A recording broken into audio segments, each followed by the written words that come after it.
Now, from WYDC TV, this is Big Fox News at 10. Supply chain shortages are impacting hunters as we approach the start of deer hunting season. Across the country, gun store owners say they're struggling to stock shelves with ammunition. Matt Kleindens joins us from Savona with a look at how the shortage is impacting one sporting goods store.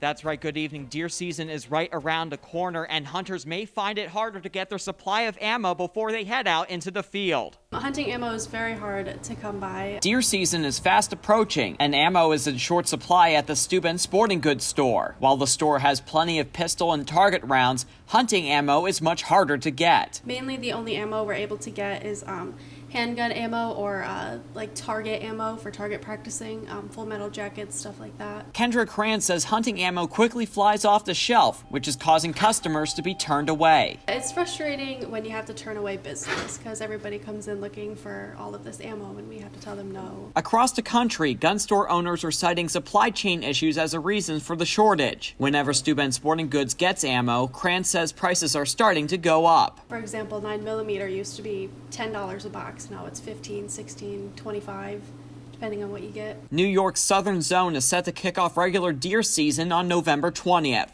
Matt Kleindens, Big Fox, WYDC in Savona. Senate Republicans are challenging a new vaccine mandate for private businesses set to take effect next year. Meanwhile, Dr. Anthony Fauci and CDC Director Rochelle Walensky testify on Capitol Hill. CJ Papa reports. It's a big day on Capitol Hill. Dr. Anthony Fauci and CDC Director Dr. Rochelle Walensky appearing before a Senate committee discussing the next steps to combat COVID-19 and assuring lawmakers Pfizer's vaccine for younger children is safe. Some of our latest data only reinforce why vaccination is so very important, showing that unvaccinated people have 6 times greater risk of testing positive for COVID-19 and 11 times greater risk of dying from COVID-19 than people who are fully vaccinated. Meanwhile, OSHA, the agency that regulates workplace safety and health, announcing details of a vaccine mandate for U.S. businesses today. It applies to businesses with 100 or more employees and sets a January 4th deadline for all workers to be vaccinated. Businesses will be required to provide paid time for employees to get the shots, and those who don't get vaccinated must produce a verified negative test to their employer on a weekly basis. We've made incredible progress over these past 9 months, but we have to keep going. The pandemic is not yet behind us. But the order is already facing challenges. Nearly every Republican state attorney general signed a letter vowing to challenge the rule. Indiana Senator Mike Braun, along with more than 36 Senate Republicans, are moving to disapprove and nullify the mandate under the Congressional Review Act. They've got so many cross purposes, so many things that just don't make sense, not to mention the breach of individual liberty and prying into, local and state governments' jurisdiction. A Senate floor vote on the disapproval could come as early as next month. CJ Papa, Fox News. Striking miners from Alabama protested outside BlackRock headquarters in New York today, demanding higher wages and better working conditions. More than 100 workers employed at Warrior Met Coal took part in the protest, which began with a march from Central Park to BlackRock's headquarters. BlackRock is an investor in Warrior Met Coal. It's time, brothers and sisters, that America stands up for working people! Striking for respect. We're striking for everything we lost back in 2016. We lost $6 an hour. We only got time off for holidays on Thanksgiving, Christmas Eve, and Christmas. The rest of the holidays we had to work. Several arrests were made after authorities say the protesters refused to stop blocking the street. The Elmira Economic Opportunity Program is set to build a new community health clinic along Baldwin Street. The project was made possible by a community health improvement grant from Excellus Blue Cross Blue Shield. The clinic will offer diabetes, lead, and behavioral health screenings for the community. The health clinic is set to open in April 2022. The 171 Cedar Arts Center in Corning will receive a $1,500 donation. The gift comes courtesy of New York State Electric and Gas to promote art and cultural organizations throughout the state. The money will help various programs at the Cedar Arts Center. The center offers dance and music performances as well as art exhibitions. House Speaker Nancy Pelosi could soon call a vote on the bipartisan infrastructure bill and a massive social spending package that Democrats are still feuding over. If they pass, the spending package's fate is still up in the air in the Senate, with one moderate Democrat trying to rein in the cost. Madeline Rivera has the latest from Washington. House Democrats are moving full steam ahead with a social spending and climate plan, sprinting to hold a vote on the package and the bipartisan infrastructure bill potentially this week. On Wednesday, a flurry of activity on Capitol Hill as they added key provisions to their sprawling legislation, from paid family leave to immigration. Nobody is getting everything they hoped for in the final deal, but Build Back Better will have things that everyone wanted. Passing transformative legislation is not easy. It's hard, very hard. Even if the House passes a bill, it'll likely face revisions and resistance in the Senate, especially over its cost. Well, to get to yes is first to find out what the real cost is, what we're talking about. We're using 10 years of revenue to basically supply 1 or 2 or 5 or 6 years of services, and that's not the true cost. Let's go. The push comes after Democrats saw some major blows on Election Day, most notably in Virginia, where Republican businessman Glenn Youngkin beat Terry McAuliffe in the state's gubernatorial race. Some say the losses show they need to get moving on the president's domestic agenda, but swing district Democrats are urging caution. Virginia's Abigail Spanberger telling the New York Times nobody elected Biden to be FDR. There's no surprise that this is taking a little while to get all 50 votes together. This is going to happen, though. Senator Joe Manchin says he wants a score from the Congressional Budget Office before making a decision on the social spending plan, something that could take weeks. In Washington, Madeline Rivera, Fox News. The military offers more details about a controversial drone strike as the situation goes from bad to worse in Afghanistan. Lucas Tomlinson reports from the Pentagon.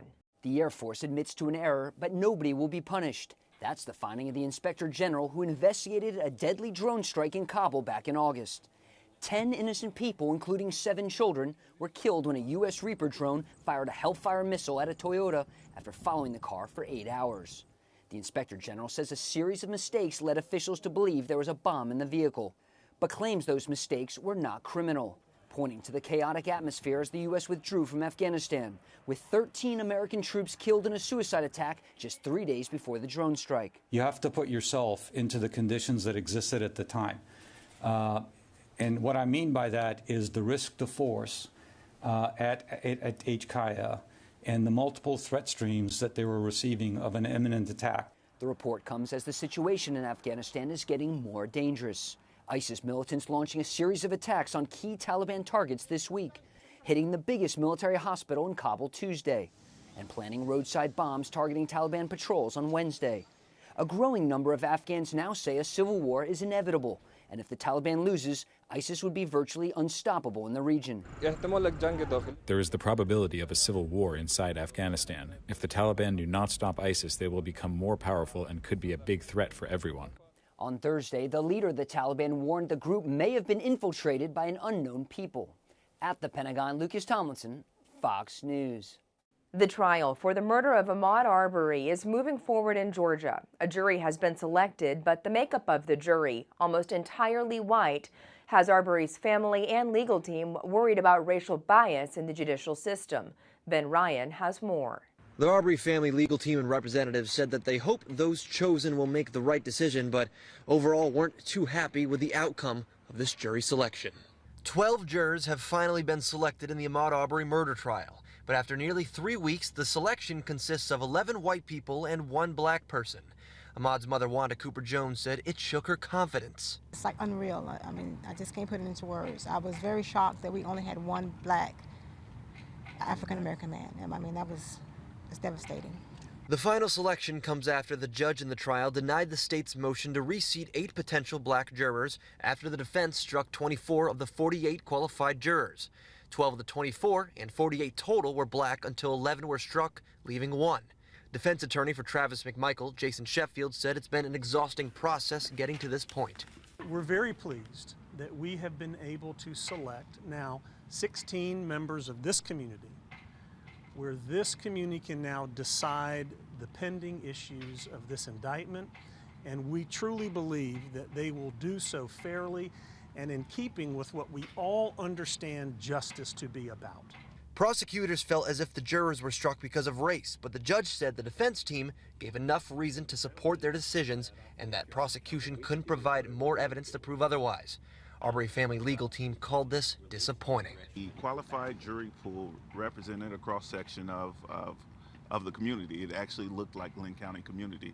It was the racial bias inserted in the system by the defense team who put their fingers on the scale of justice and created a jury that was more favorable for their defendants, nearly almost entirely white jury.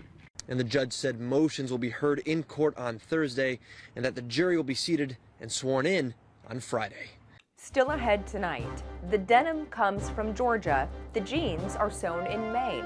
Yeah, demand has skyrocketed. I mean, it's been explosive growth for us. So, what we're trying to do is build a really strong culture throughout our employee base. More on one American company that is thriving despite the supply chain bottlenecks. Here's your local stock market update from Big Fox.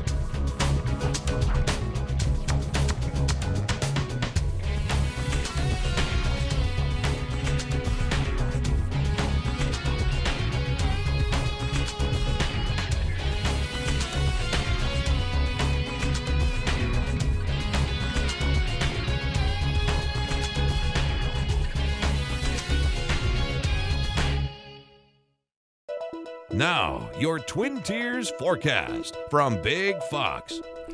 Tonight's Big Fox forecast is brought to you by William Mattar. Good evening, everyone. Quite a chilly day today, but as we head into tonight, it's going to get even colder. In fact, we're going to start off below freezing early tomorrow morning with just a few clouds in our sky. As we head through the rest of the day, I am expecting a lot more sunshine, and it will be chilly, but a little bit warmer than the morning hours for sure. And we are going to see a stretch of dry weather through the weekend and into early next week, and that will allow for a warming trend, but not so for tomorrow. It will be chilly. We're going to be on the east side of this high pressure system, and so that's going to leave us with northerly winds. We're going to be on the colder side of that high, but on the back side of it will be a little bit warmer, and this high will start to shift to the east, allowing for that warmer air to return to the Twin Tiers. So we are expecting, again, a warming trend for the next few days. But tomorrow you will need that coat or a jacket if you're going to be working outside or just taking a walk. 33 degrees still at 9 o'clock, 45 at noon. We do manage to warm up into the upper 40s for most of us, and then we're going to drop back down to around 43 degrees at 5 o'clock with a mostly clear sky. So here is the scenario as we head into the weekend. That high I was telling you about will start to move to the east, and so we're going to land on the warmer side of the system. And so we are expecting not as cold temperatures as we are experiencing it right now. As we head into the latter part of next week, we are expecting another storm system to approach, and it's going to bring the cool air back and also a lot of cloud cover as well, but we'll talk about that in your extended forecast. Tonight, sub-freezing temperatures for almost everybody in the viewing area, 30 degrees in Watkins Glen, 26 in Elmira, 26 in Corning. Hornell, around 27 degrees, so moral of the story is it is going to be cold tonight. It will be chilly tomorrow. Temperatures around 48 degrees in Corning, 45 in Bath, and also in Wayland.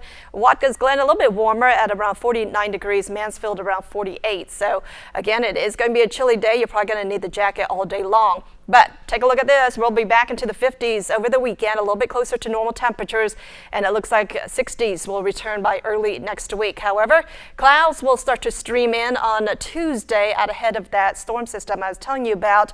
There will be a lot of clouds Wednesday and Thursday, and there's the possibility of a stray shower or two at this point, and then those temperatures will be dropping again. Highs only in the mid to upper 50s as we head into the end of next week. But the good news is overnight lows will start to warm up in the next 7 days. Tackling the supply chain crisis, U.S.-based companies are ramping up production here at home to keep the supplies coming and customers happy. Lydia Hu is at Origin USA's plant in Farmington, Maine, with a look at what that company is doing. We are at Origin USA here in Maine. This company makes everything from nutritional supplements, apparel, and shoes, all of it sourced and made right here in the United States. This company has doubled its workforce during the pandemic. The CEO says it's because people want to work at a place that's investing in America. CEO Pete Roberts joining us right now. Pete, you're getting ready for the holiday season. Has demand just gone through the roof for you guys?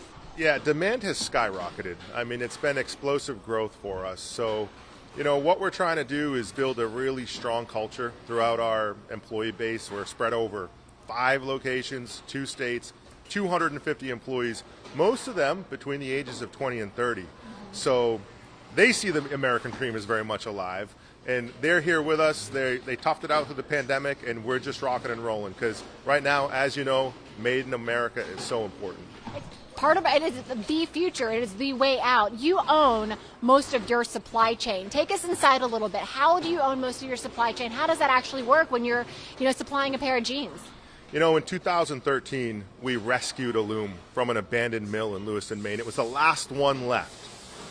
All the rest of them were shipped to China. We took this loom. We found an old timer, Lenny Davis. He showed us the way on how to weave again. And we started weaving fabric. And we said, we're going to have to own the supply chain. We're going to have to pass the knowledge down and lock it in and bottle it so that we can actually do this for real again. It's like a renaissance of American manufacturing. Do you feel like this is the future? Is Origin going to grow from here?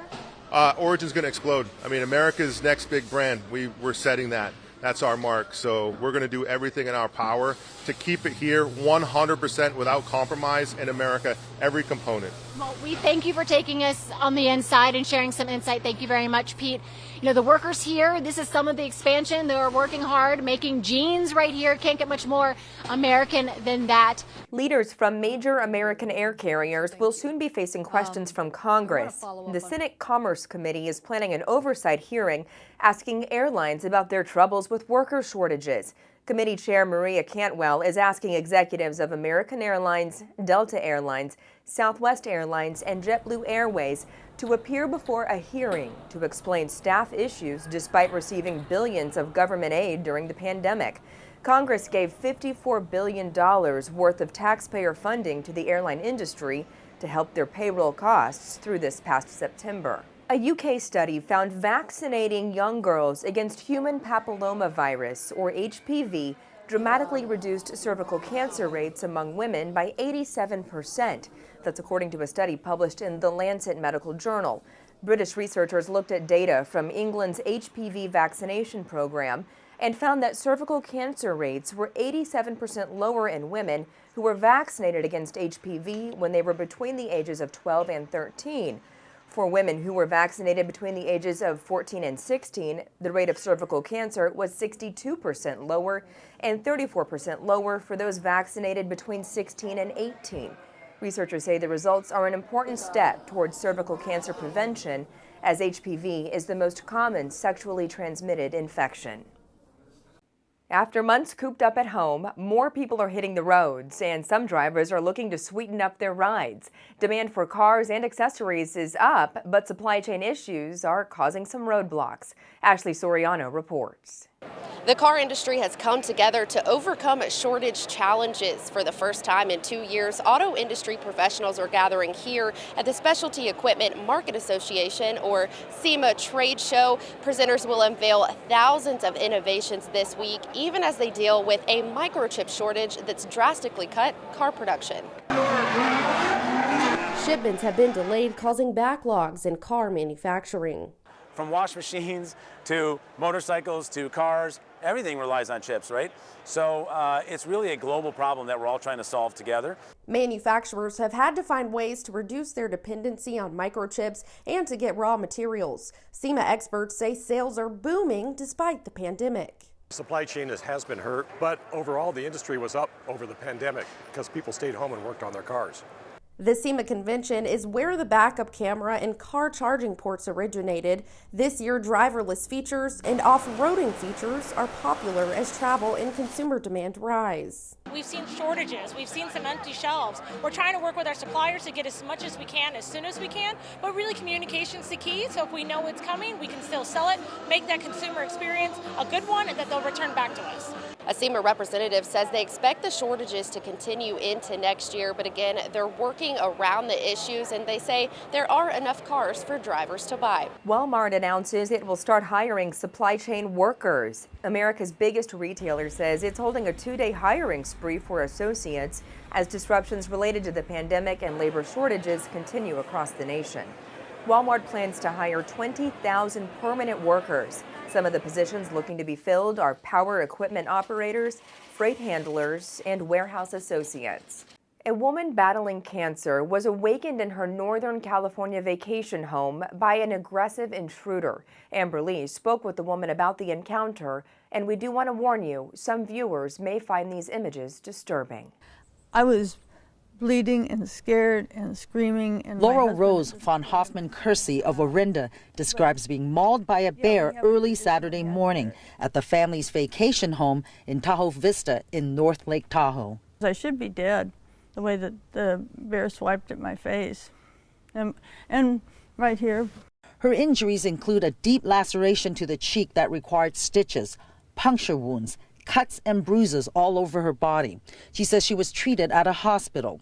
The 66-year-old tells me she is fighting stage 4 lymphoma and was isolating in her Tahoe home when loud noises from the kitchen woke her up around 6 a.m. She says she found a large bear by the refrigerator. Must have come straight at me. I have only a vision of the paw. It was dark. And then I'm getting torn up. Von Hoffman-Kersey says these are photos of a bear on her property just in June, and that the animals often break into cars, but none has ever gone inside her home until now. She says she fought back by throwing a quilt at the bear, and it eventually left through the front door the same way it had gotten in. Anything that has a strong odor to it is really the number one thing that attracts a bear onto people's properties. The California Department of Fish and Wildlife says so far this year there have been 3 bear attacks in the Lake Tahoe area. State officials say people leaving out food unintentionally is a large part of the problem. That comes in the form of garbage, comes in the form of food that's fallen off the tree, that are rotten, like rotten fruit and that type of thing, or cat food that's left outside. State officials say DNA samples have been collected from the victim's injuries and clothing to create a profile of the attacking bear, and that a trap has been set on the property. If we can identify the profile of the attacking animal that we might have trapped, we can remove it and it could be euthanized. This bear's been in the neighborhood. He's not afraid of people. My screaming didn't frighten him. We want to leave you with a smile tonight. Go ahead and finish off the rest of that Halloween candy. You're just celebrating National Candy Day. The sweet treat we know and love has had a long journey through history, tracing back to about the 6th century BC. Sugary snacks were even used as a form of medicine at one point to soothe a sore throat or help digestive system issues.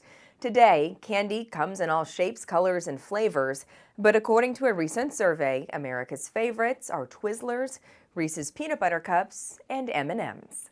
Thanks for joining us. Have a great night.